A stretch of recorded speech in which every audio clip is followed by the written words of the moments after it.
하겠습니다. 네, 4월 25일 14시 기준 코로나19 광주광역시 발생 현황입니다. 4월 24일 토요일 어제 8명 확진자 발생했습니다. 오늘 이 시간 현재까지 11명 추가 확진돼서 총 누적 확진자는 2,375명입니다. 검사 현황입니다. 어제 2,828건 검사 진행해서 총 누적 검사는 96만 8,752건입니다. 2,375명 양성, 260명 지금 검사 진행 중에 있습니다. 해외 입국은 4월 23일에 25명 입국에서 확진자 없었고 어제는 34명 입국에서 확진자는 없습니다. 병상은 306병상, 총 가용 병상 중 118명이 입원해 있습니다. 188병상 남아 있습니다. 확진자 세부 현황입니다. 어제 토요일과 오늘 일요일 함께 보자면 어제 담양 지인 모임 관련해서 북경식당 관련한 직원 중에 자가격리 중에 증상이 발현해서 발생됐고 또 담양에서 지인 모임에 직접 참여했었던 사람의 가족이 격리 중 해제전 검사에서 확진됐습니다. 그래서 총 우리 광주로 하면 담양 지인 모임 관련해서는 36명이 되겠습니다. 그다음 북구 호프집 관련해서 오늘 추가 1명이 발생을 했습니다. 그래서 총 누적 확진자는 11명이 되겠습니다. 그리고 기존 확진자 2,339번, 2,346번, 2,352, 2,357번과 관련해서 접촉자로 5명이 확진됐고요. 그다음에 유증상으로 검사한 사람이 어제 2명 확인됐습니다. 그다음에 기확진자 관련해서 오늘 2명이 추가됐고요. 그다음에 기존 1,089, 2,305번과 관련해서도 자가격리, 접촉자가 자가격리 중 해제됐습니다. 오늘 좀 특별히 좀 관심 있게 보일 것은 남구 소재에 있는 호프집에서도 지금 2명이 추가됐는데요. 기존에 감염원을 알 수 없었던 분들이 좀 추가되면서 총 누적 검사는 6명, 확진자는 6명입니다. 그래서 전남에서도 아마 이 남구 소재 호프집을 방문했었던 기록이 있는 사람이 2명이 추가되어서 총 우리 시는 6명, 전남 2명 하면 이 호프집 관련해서는 6명 누적 확진자가 되겠습니다. 따라서 담양 지인 모임 관련해서는 총 확진자는 광주 36명, 전남 19, 전북 2, 서울 1명에서 58명이 되겠고요. 광산구 소재 음식점 관련해서는 17명이 되겠습니다.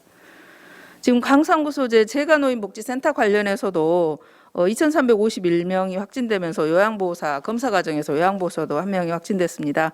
그래서 거기에 대한 검사를 총 258명 검사 진행해서 2명이 양성 나왔고요. 현재 230명은 음성, 26명은 검사 진행 중에 있습니다. 해당 시설에 대해서는 5월 7일까지 폐쇄 명령을 내렸습니다. 향후 CCTV나 GPS 조사를 통해서 감염원에 대한 심층 역학조사를 실시하도록 하겠습니다. 또 광주 2,349번과 2,339번 관련해서 서구 소재 사우나 관련해서 이제 확진자가 좀 발생을 했었는데요. 저희들이 월 회원에 대한 명단 파악과 검사 안내를 61명에 대해서 진행을 했고 또 재난 문자도 보내서 검사를 실시했습니다. 그래서 접촉자 자가격리는 5명, 능동 감시 56명을 처치를 했고요. 여기서는 총 4명이 확진됐습니다. 향후 CCTV나 GPS 검사를 더 심층적으로 검사를 해서 추가 환자 발생에 대한 대비를 하도록 하겠습니다. 방금 남구 소재 호프집과 관련해서 대학생 1명이 거기에 포함되어 있었기 때문에 대학교 생활관에 대한 전수검사를 했습니다. 지금 2,371번과 2,326번 관련으로 인후통 증상이 있어서 검사한 결과 남구 소재 대학교 생활관에 입소 중인 것으로 확인이 돼서 생활관 입소자 명단을 확보하고 1,026명에 대한 검사를 지금 실시하고 있습니다. 방역 소독과 또 아울러서 진행하고 있고요. 일시 폐쇄한 상태입니다. 검사 결과가 또 진행되고 확인되는 대로 추가 확진자나 접촉자 조치를 하겠고요. 또 아울러 CCTV나 GPS 조사도 심층 조사할 예정입니다. 동구 소재에 있는 병원에서 2,364번이 병원 입원 전 검사를 실시하다가 음성을 판정을 받았는데 4일차 검사에서 확진이 된 사례가 발생했습니다. 지금 이 병원 같은 경우에는 모든 입원 환자는 입원 전 검사를 하고 또 조기 발견을 위해서 입원 환자뿐만 아니라 보호자에게도 입원 후 4일 후에 검사를 실시하고 있습니다. 그 과정에서 확인된 사례로서 좀 우수한 사례라고 볼 수 있겠습니다. 그래서 이제 입원 전에 음성으로 나왔다 하더라도 수술 전이나 아니면 또 입원해 있는 동안에 또 발현할 수 있기 때문에 조기에 발견된 사례라고 할 수 있겠습니다. 이 환자 부분에 대해서는 그 동선이라든지 CCTV, GPS 조사 철저히 진행하도록 하겠습니다. 아직까지는 뭐 추가 확진자라든지 이 부분은 결과는 안 나왔고요. 검사는 176명에 대한 검사를 했고 160명은 음성, 그다음에 15명은 검사 진행 중입니다. 자가격리는 14명 조치하였습니다. 다음 예방접종 추진 현황입니다. 오늘은 접종이 없었습니다. 그래서 1차 접종에 대한 총 누적은 76,857명에 대해서 접종을 마쳤고요. 접종 목표 대비 접종량은 44.9%가 되겠습니다. 2차 접종은 2,982명 누적되어서 1.7%입니다.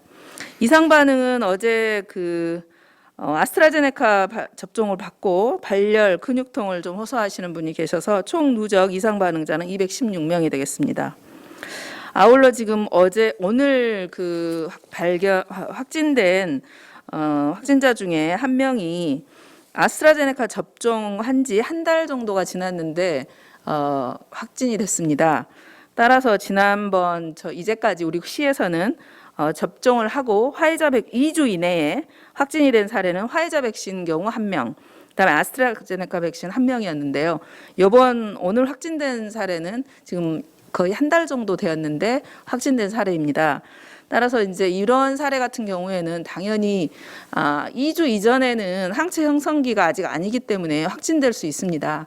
근데 2주 이후에도 저희들이 질병청에서 매일 확진자 중에 기접종을 한 사람이 있는지에 대한 그 통계를 빼고 있습니다. 그런데 아스트라제네카의 경우 한 90% 정도는 감염이 안 되는데 10% 정도는 2주가 지나서도 확진된 사례가 나왔습니다. 그리고 화이자에 대해서는 2주가 지난 후에 확진된 사례는 아직 없습니다. 그래서 우리 시도 이번에 2주 지나서 아스트라제네카를 접종하고 확진된 사례가 한 건 발생하였습니다. 이후에도 그러니까 이것은 예방접종을 했다 하더라도 바로 방역수칙을 로부터 자유로운지 이거에 대해서 명확한 그 방향을 제시하고 있는 겁니다. 따라서 당연히 2주 이전에는 언제라도 걸릴 가능성이 있는 거고요. 2주 후에라 하더라도 이제 1차 접종입니다.